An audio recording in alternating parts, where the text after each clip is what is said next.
11080 ton. 110/80 ang blood pressure. Maganda na. Kasi ayan, at nagpapasalamat nga po tayo sa Barangay 180 ng Caloocan City. Yan, sa tulong po kay Tatay Jun. Thank you Para very po siya much. ay, para po siya ay maihatid dito. Hi Kuya! Ayan, mga therapy yan. Dito po si Vendors Man. Ayan po, kamusta po? Ano po tungkol kay Tatay? Yan nga, kasi kahapon ko pa nabalitaan. Opo. Eh, nandun man ako sa kagararating, pagod na pagod ako. Sabi ko, Opo. wala, hindi ko mapupunta si tatay. Ano, kumusta na siya? Okay na po, na-admit siya kagabi. Na-admit siya kagabi at ano, ngayon nasa na-discharge na siya, ginamot siya, nag-dextrose siya. Dali sa ospital, sa transport, emergency.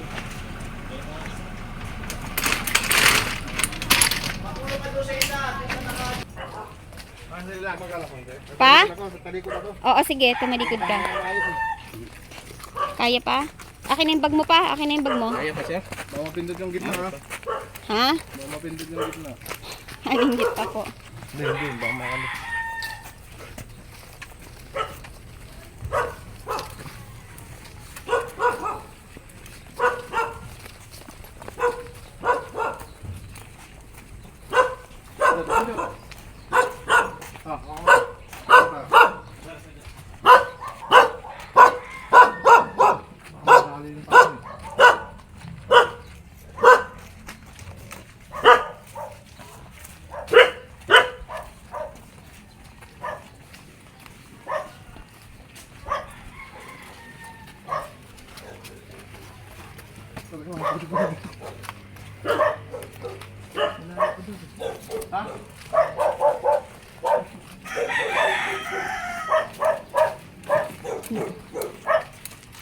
Doon na siya pa. Yan ang bahay niya.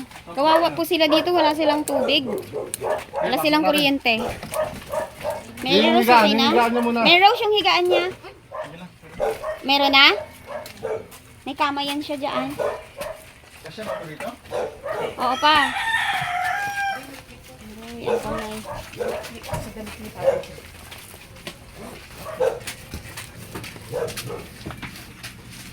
Alisin mo muna kuya.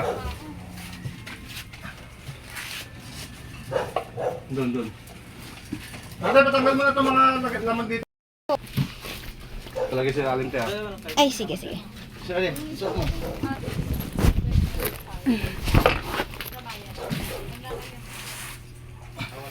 Papindat kaya. Sir?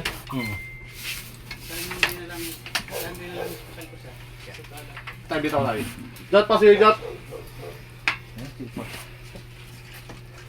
Wala siyang electric Sa fan taxi. dito. Dapat maano to ng barangay. Ano kaya ang maganda kay tatay? Pwede ba tan siya ilapit sa Kung ilapin bahay? sa barangay, tapos sabihin mo, Ano po? may CCSW naman doon, mga sa bawsin nila sa mga para maalagaan si tatay. Yun na nga nga kasi minsan, syempre busy din kami. Sa labas mo lang yun. Hindi ba yun siya pa? Gitna mo pa siya pa? Kasarangan mo dito. Cap JR, ilapit po sila. Kasi wala, ito lang ang tubig na ginagamit nila. Panligo, ulan, wala silang tubig. Pwede, tutulungan naman po yan. Tutulungan po nila. Yes po. Tapos, papaaksyonan naman po yan. Kasi wala silang... Barangay 180, no? Kawawa talaga. Kasi wala na siyang... Opo, ito panligo nila. Ito nga, oh, may mga kitikiti na ito. Eh, wala silang naigibang tubig. Kundi doon pa sa malayo. Yung pang-inom nila. Mineral lang. Eh, minsan kung wala pang pera, yaan lang. Eh, kung walang pera, wala inumin. Kaya siguro nang hina si tatay eh. Kaya sobrang baba ng BP niya kasi gutom tapos yung wala silang kailangan nila.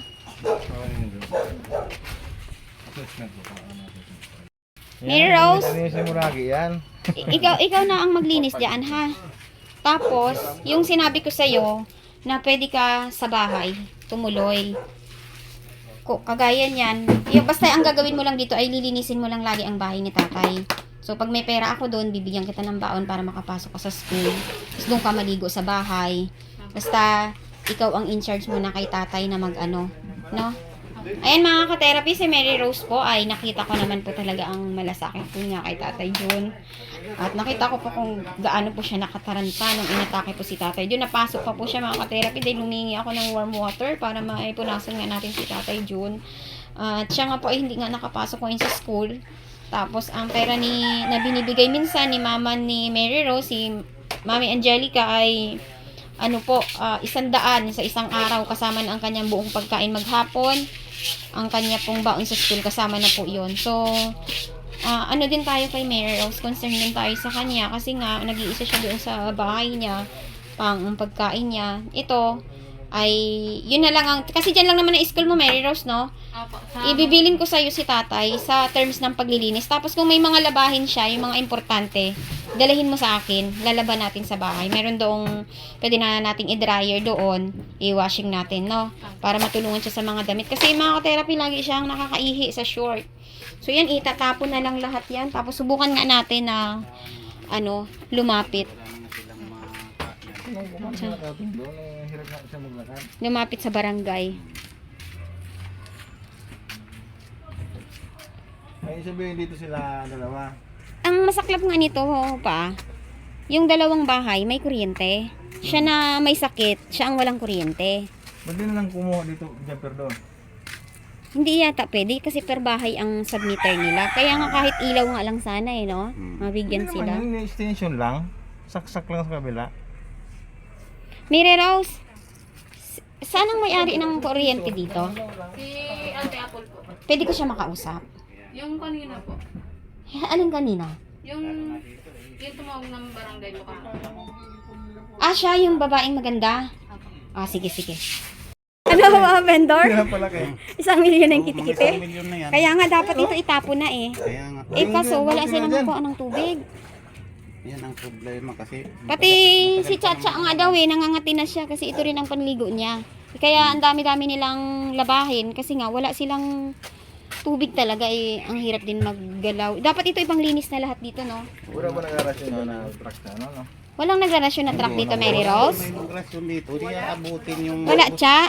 Yung nag-houseman lang, wala na Nila hindi aabot dito. Magkano kaya ang palakad ng tubig ngayon? 10K daw nagtanong ako. Nasa 10K. Pag kayo sana may tubig na silang tatlo sila sa isang tubig, okay na sana yun no? Ayan mga ka-therapy, ang kailangan po nila Tatay Jun talaga dito, itong tatlong ito kasi mga ka-therapy ay tinulungan po ng mahal na sponsor sa pamamagitan po ni Idol Jojo Albasan. Ayan, Idol Jojo Albasan, yung tubig po talaga ang pinakamalaki nilang problema dito. Tapos sana si Tatay malagyan kahit isang ilaw lang. Ilaw lang at electric pan, okay na sana yung kay Tatay Kasi syempre paano siya makakatulog, napakainit. Ayan, napakarami ng ipis. Pan sana, no? Electric pan. May electric pan nga siya dito. Silent pan lang na. Meron siya dito, walang kuryente. Pan lang natin. Bibili mo na kami, Mary Rose, ng pagkain, ha? Opo. Bibili mo tayo pa pagkain para makakain sila. Ha? Vendor ma. Nakakain. Wala bang kakain-kain din? Kaya na may dumating emergency. Namatay yun, no? Damag kayo doon. Ha? Sa ospital, magdamag. Hindi po, ang nangyari po kagabi, kasi wala na kaming kontak sa labas, lobat na kami parehas, wala kaming charger. So, umuwi muna ako kagabi. Siguro mga 8 PM umuwi ako. Tapos, binalikan po namin ngayong umaga. Tapos, yun, na-discharge na si Tatay. Kaya lang, lalakarin ko pa itong bill. Kasi nag-bill sila. Ito may reseta pa dito mga ka-therapy. Ayan, may reseta. Ang sakit po ni Tatay Jun ay pneumonia. Ang na-detect doon sa result ng kanyang laboratory. Sabi ng doktor, may pneumonia siya at humina nga siya. Maari yun, may multivitamin siyang reseta. Maari nga siyang humina. Dahil ang kain ba naman, kung isang beses na lang isang araw ang kain mo. Buti kung makakain sa isang araw.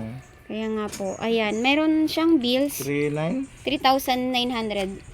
Ba, malaki Opo. 3,78, 38, 7. Buti pumayag na lang na ilabas muna namin tapos aasikasuhin namin ito. Ilalapit namin yan sa isang para po siya ay makapagbigay ng guaranteed letter lang. Yun lang isasubmit ko sa hospital na inalisan nila. Ayan. Sige, baka gutom na rin yan siya. Mary Rose, mag-asikaso na kami pagkain, ha? Baka magluto na lang ako, tas dalahin, ha? Ate. Alis muna tayo pa. Mag-ano ka pa doon, Carpenter? Kausapin mo sila. Para hindi man makausap yan si Hirap nga siya Tatay kausap. Jun. Hindi na nga, yung inaano kung anong ilang taon na, kung kailan pinanganak, hindi ko walang record. Saka iniwanan na ni Casey, anak si Casey. Oh, wala na si Si Casey. Casey, madalas ko makita yan doon sa bayan. Yun ang problema ng bata na yan, baka madisgrasya ano. Yun nga, baka nakita daw niya nung nakaraan pa na anong itsura nila nung nakita mo.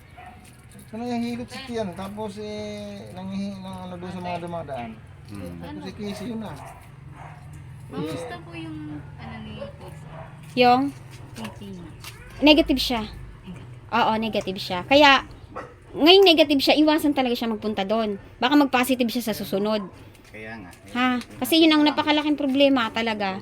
Linisin mo muna to, be. Baka mamaya, babalik kami kasi kailangan niya ng pagkain. Tapos titingnan natin kung may makakausap tayo na mabigyan kayo kahit ilaw lang at electric fan. Ay, yung maliit na fan. No? Ayan. Tara, alis muna kami, kuya. Sige. Mag-stay ka muna dyan. Alis muna kami kasi walang pagkain. Okay. Oh, thank you. A few inches later. Ayun, mga therapy, nadaanan natin si Nanay King. Tayo pa ibibili ng pagkain ni Tatay Jun. Ano to? Hindi pwedeng dumanay? Ang lakas-lakas mo na ah. Nagpapaaraw ka? Ay, galing. Ano na yung bigas na natanggap mo? Nakita mo na? Nagamit mo na? Yung bigas na dinala ko nung nag-CR ka? Opo. And maraming salamat po kay Ma'am Anonymous from USA sa bigas po na ibinigay niyo po sa akin, sa tulong po na ibinigay niyo sa atin ay nakabahagi po tayo ng tulong kay Nanay King ng kaunting bigas. Ganon din po sa pagkain po kay Tatay Jun, nakakapagdala po tayo ng kanin dahil po yan ay natulungan po tayo ni Ma'am Anonymous from USA. Maraming salamat po ma'am sa inyo pong gininto ang puso. Ay, Nay, Very nagmamadali kami kasi may bibilhan po kami ng pagkain. May dinala kami sa ospital. Ngayon naibalik na siya. At yun si husband ay ginahintay na ako. So masaya po ako na nakikita ko na ikaw ay naglalakad-lakad, nagpaaraw. Ganyan ang gagawa ko na pagka Opo. kaya ko. Sige na, Nay. Ingat po kayo lagi, ha? Ha? Sige na, Nay. Mauna na kami kasi gutom na sila. Wala pa kain. Ha? Ingat kayo. Opo. Sige, Nay.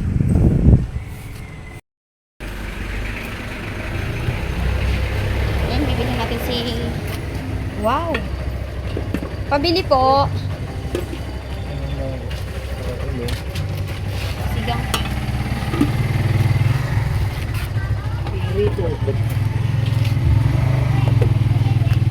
Kuya, may kanin po? Meron.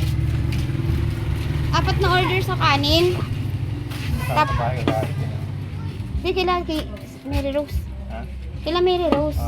4 na kanin po, isa sa ulam, isa sa munggo. Opo. 4 dyan. Opo. Pagsamahin mo na po, mag-ama lang naman kakain. Dala-dala po. Tigdalawa. Tapos isang munggo, isang sinigang. Tapos isang gulay.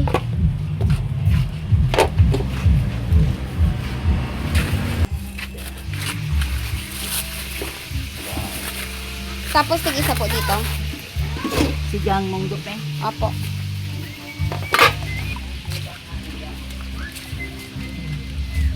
Dahon. Ang init niya. Pasok ka. Tapos isa dito. Lagyan ko ang taba. Kung laman lang po, kung okay lang. Si stroke yung kakain. Ay. Tapos, magkano dito? 3.20. Isang 20 po. Yan mga ka-therapy at bumili nga po tayo ni husband ng pagkain ni Mary Rose at ni Tatay Jun. Para kasya na yan hanggang gabi nila. Yan po.